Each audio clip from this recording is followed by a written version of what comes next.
All right, 1.8, first problem. It gives us this inequality and wants us to describe the interval, so basically simplify it or solve the inequality for x. So we're going to square root both sides, obviously. That gives us x plus 1 is less than or equal to plus or minus 5. Now, the plus 5 is fine, you keep the inequality the same way, but the minus 5, let's do over here, x plus 1. We have to switch the sense of the inequality when we do the negative sign, right? So there's the plus 5, and then here's the minus 5 with the switched inequality. Now subtract 1, and you get x is less than or equal to 4, and then subtract 1 over here, and you get x is greater than or equal to negative 6. Alright, so from here, it might help to put it on a number line. You want x to be less than or equal to 4, and greater than or equal to negative 6. So it might help you just to see that, okay, we must be talking about the intersection between these two intervals then, which is the word and, but we could write this as a compound inequality. 4 is less than or equal to x is less than or equal, negative 6 is less than or equal to x is less than or equal to 4. Or as an interval, the interval would be negative 6 to 4, including both. And so that's what they want here.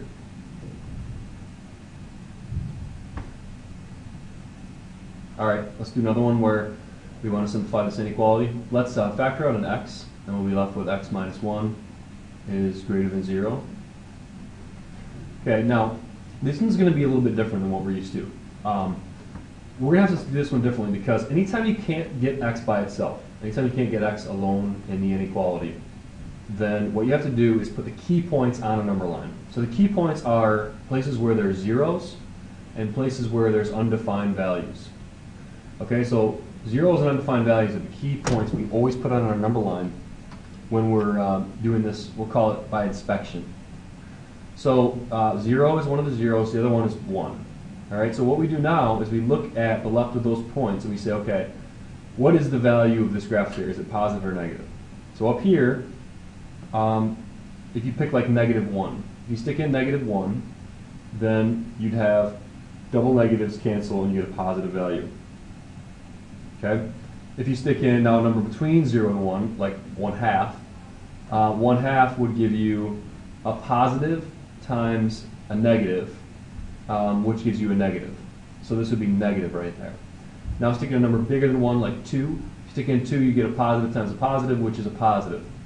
So when they ask when is this parabola greater than 0, we can now look at this number line and say, well, from negative infinity all the way up to 0, and it wants greater than 0, not equal to 0, so we can't include 0.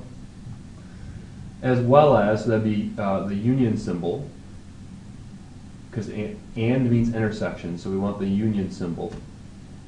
And then from 1 to positive infinity, and not including 1 because it has to be bigger than 0, not equal to 0, and it's equal to 0 at 1. So there's my answer, and they told me to use this symbol u if there's two branches, which there is.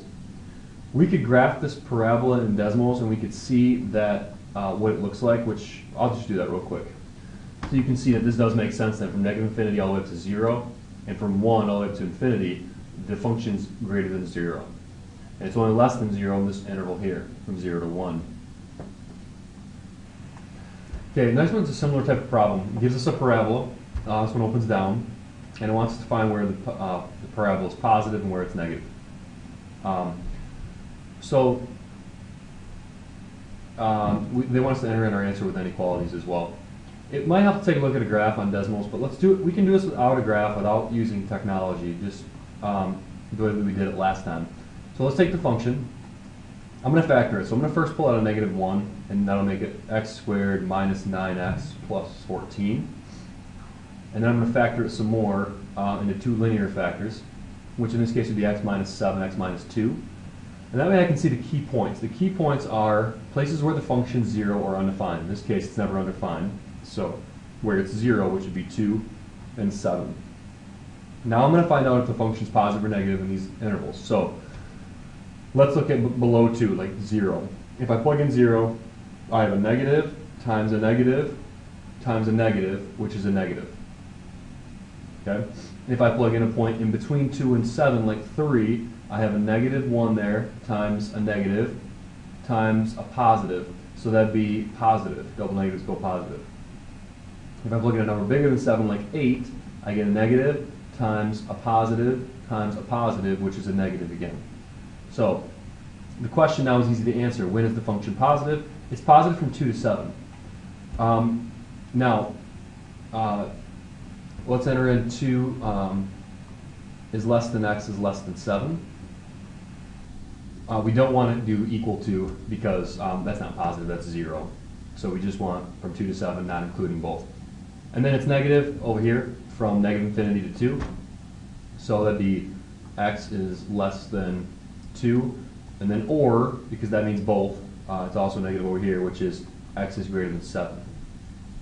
All right, and we should look at the graph and see that that makes sense. You know, it's negative from negative infinity all the way up to 2. It's positive from 2 to 7, and it's negative again from 7 to positive infinity. Okay, the next problem then, it says solve this inequality. Now this one's much more complicated. So let's do the key points again. On the number line, we want to put the key points, which are any place where this is 0 or undefined. It's 0 at 7. You stick in 7, you get 0 on the top, which is obviously 0. It's 0 at 11. Because that's another place where you stick in 11, you get 0 on the top, which is going to be 0. And it's undefined at 61. So let me do this a little bit better. 7, 11, and 61, like that.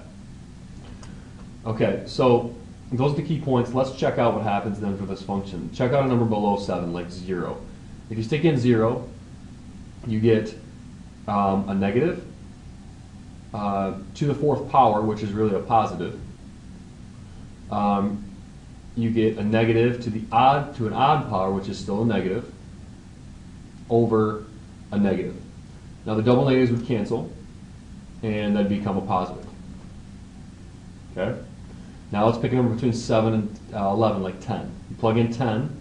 This gives you a positive. Right here would give you a negative. To an odd power would stay negative. And in the bottom you get a negative, so that would stay positive as well. Okay? Then we also want to find out in this interval, let's do 12. Plug in 12, you get a positive. You get a positive there, and you get a negative in the bottom. So this branch here would be negative.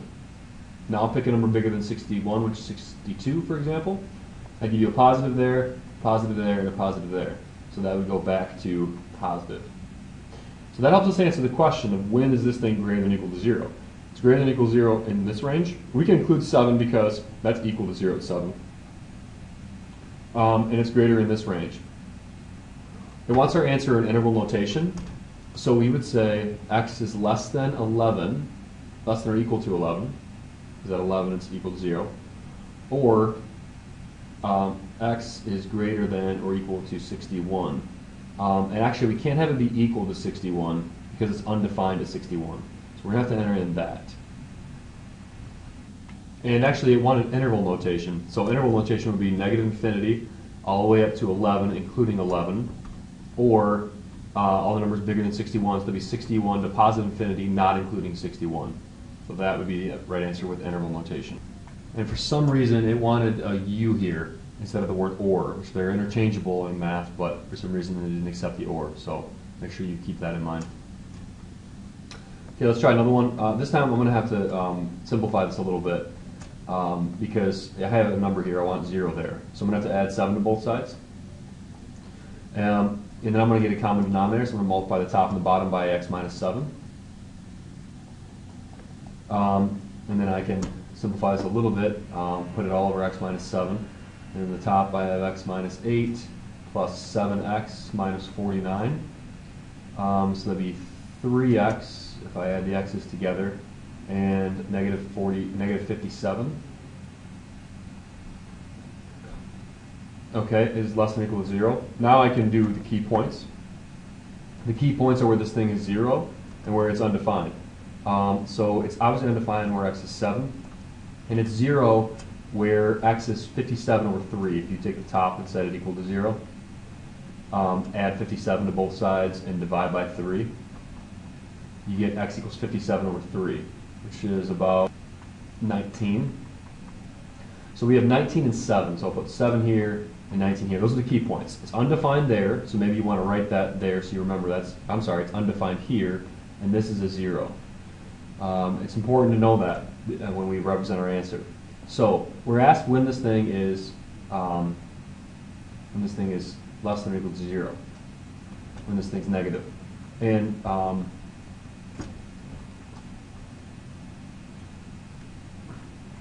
actually going to factor this then and make this 19 right here, just because it makes it a little easier to find these key points. All right, so I'm going to try a number less than 7, like 0. If I stick in 0, I get a negative in the top and a negative in the bottom, which goes positive. Okay. If I stick in a number between 7 and 19, like 8, I stick in 8, I get a negative in the top and a positive in the bottom, which would be negative. Now if I stick in a number bigger than 19, like 20, 20 would give me a positive in the top and a positive in the bottom, therefore it would be positive. So when I want to ask when is this thing less than or equal to 0, which is the same as answering this original question, I'm talking about between 7 and 19, and I can include 19 but not 7. So it's 7 to 19, not including 7 because that place is undefined. But I can't include 19 because it's equal to 0 there. So that would be my answer, and they want it in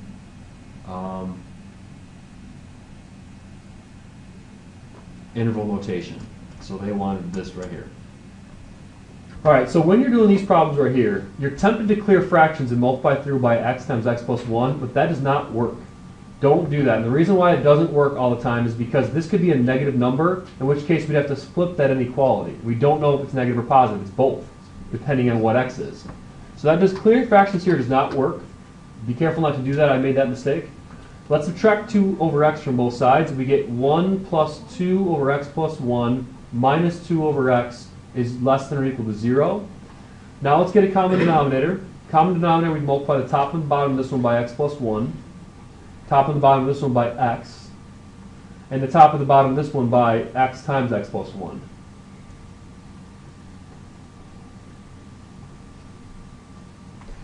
So, all right, now the common denominator is x times x plus 1 in the bottom. Right? Order doesn't matter when you're multiplying. This is the same thing. And then here I'm going to have, I'll distribute this. That gives me x squared plus x plus, this would be 2x.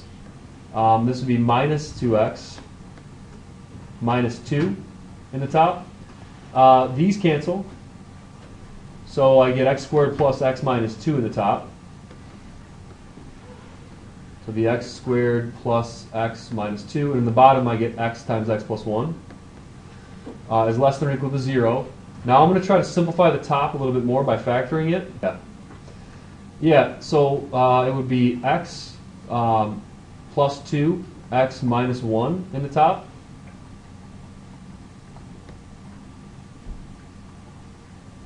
Okay, now